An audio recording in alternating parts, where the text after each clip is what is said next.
Chapter 2 of the Velveteen Rabbit.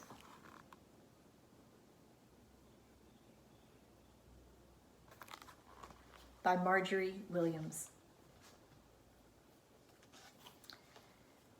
That was a wonderful summer. Near the house where they lived, there was a wood, and in the long June evening, the boy liked to go there after tea to play.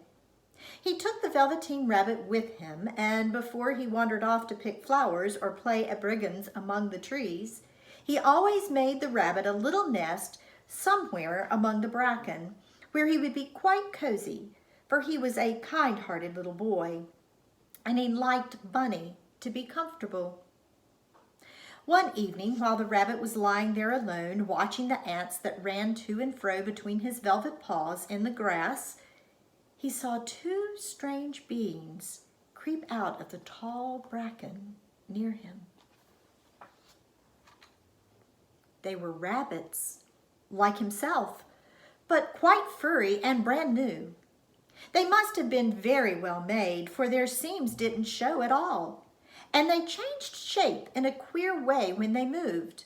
One minute they were long and thin, and the next minute fat and bunchy, instead of always staying the same, like he did. Their feet patted softly on the ground, and they crept quite close to him, twitching their noses while the rabbit stared hard to see which side the clockwork stuck out, for he knew that people who jump generally have something to wind them up, but he couldn't see it. They were evidently a new kind of rabbit altogether.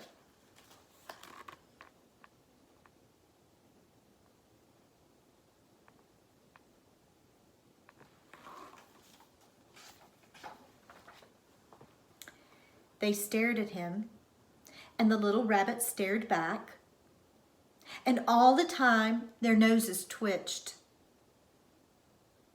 "Why don't you get up and play with us?" one of them asked. "I don't feel like it," said the rabbit, for he didn't want to explain that he had no clockwork. "Oh," said the furry rabbit, "it's as easy as anything." And he gave a big hop sideways and stood on his hind legs. "I don't believe you can," he said. "I can," said the little rabbit. "I can jump higher than anything." He meant when the boy threw him, but of course he didn't want to say so. "Can you hop on your hind legs?" asked the furry rabbit. Oh, that was a dreadful question, for the Velveteen Rabbit had no hind legs at all. The back of him was made all in one piece, like a pincushion. He sat still in the bracken and hoped that the other rabbit wouldn't notice. "Oh, I don't want to," he said again. But the wild rabbits have very sharp eyes, and this one stretched out his neck and looked. "He hasn't got any hind legs," he called out. "Fancy, a rabbit without any hind legs." And he began to laugh. "I have," cried the little rabbit. "I have got hind legs. I'm sitting on them."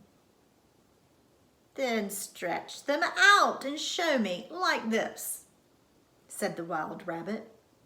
And he began to whirl round and dance till the little rabbit got quite dizzy. "Oh, I don't like dancing," he said. "I'd rather sit still." But all the while he was longing to dance, for a funny, new, tickly feeling ran through him, and he felt he would give anything in the world to be able to jump about like these rabbits did. The strange rabbit stopped dancing and came quite close. He came so close this time that his long whiskers brushed the Velveteen Rabbit's ear. And then he wrinkled his nose suddenly and flattened his ears and jumped backwards. "He doesn't smell right," he exclaimed. "He isn't a rabbit at all. He isn't real." "I am real," said the little rabbit. "I am real. The boy said so." And he nearly began to cry. Just then there was a sound of footsteps, and the boy ran past near them, and with a stamp of feet and a flash of white tails, the two strange rabbits disappeared. "Come back and play with me," called the little rabbit. "Oh, do come back.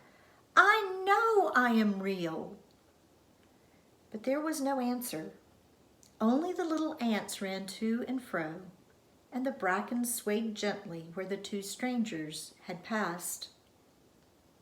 The Velveteen Rabbit was all alone. "Oh dear," he thought, "why did they run away like that? Why couldn't they stop and talk to me?" For a long time he lay very still, watching the bracken and hoping that they would come back. But they never returned. And presently the sun sank lower and the little white moths fluttered out, and the boy came and carried him home. Thus ends chapter 2 of The Velveteen Rabbit.